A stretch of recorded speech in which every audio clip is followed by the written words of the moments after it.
Hello and welcome to the Cameo Show. I'm your host, Cameo. If you are someone who struggles with feeling like you're never enough, you're not successful enough, you're not loved enough, you're not worthy enough, then today's episode is for you. We're talking about ego and self-worth, two things that often get tangled, but they're actually very different. So I'm going to break down the difference, share a metaphor that will change how you see your ego, pull in some wisdom from Buddhist teachings to help you reframe your perspective, and introduce you to a tool that I use, something that I call the check ego light, to catch myself when my ego is running the show. So let's start with a quick distinction. Ego is the story you tell yourself about who you are. It's the story you tell yourself about who you are. It's the voice in your head that says, I matter because I'm successful, or I'm lovable because people approve of me.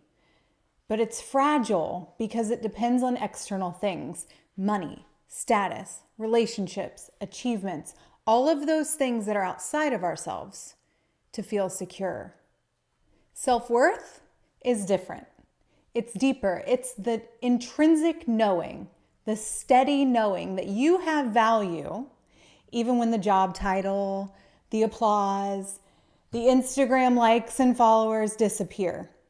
It's not based on anything external. It just is. Here's the tricky thing about ego. Ego isn't something that we consciously choose. It's ingrained in us from an early age. Think about it. As kids, we are taught to measure our worth by grades, by trophies, by gold stars, by praise. And feedback isn't a bad thing. None of that is bad. It just wires us to seek validation outside of ourselves instead of developing a real internal sense of self-worth. So think about your childhood, your grades, maybe your lack thereof grades, the awards for sports or music, the recognition that you received as a child and how that formed in your early years how you saw yourself. In Buddhism, ego is described as an illusion, something that we believe is real, but when we examine it closely, it completely dissolves. One of my favorite metaphors is to imagine that the ego is like a cloud in the sky. It's constantly shape-shifting and appearing and disappearing. And if you think about your ego like that, shape-shifting and coming and going, you never can truly know who you are. Another way to see it is like a mask. Imagine you're at a masquerade ball and the mask represents everything you think defines you. Your job, your achievements, your appearance, your relationships. It's decorated to impress. Maybe, and this gets deep really fast, maybe even to protect you. But over time, you forget it's a mask and you start believing that it is you.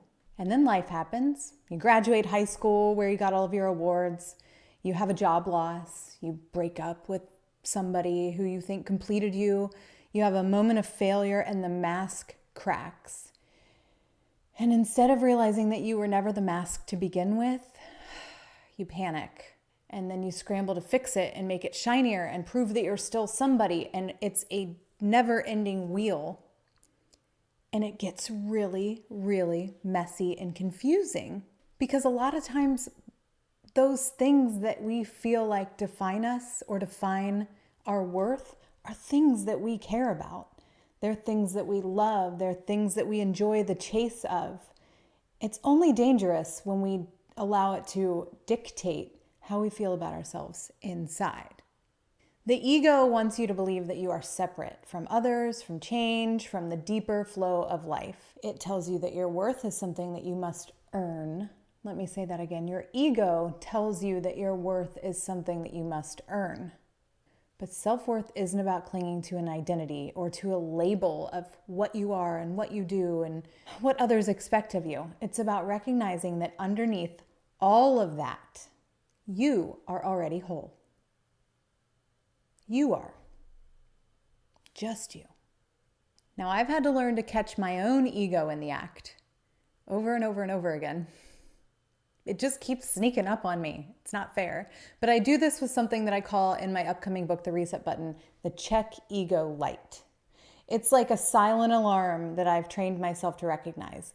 And a true tell for me is when I start to feel defensive, when I crave validation from something outside of me, or when I move really quickly to anger and don't stop and ask, hey, what's really going on here? What's really important? Where is this drive coming from? What am I seeking?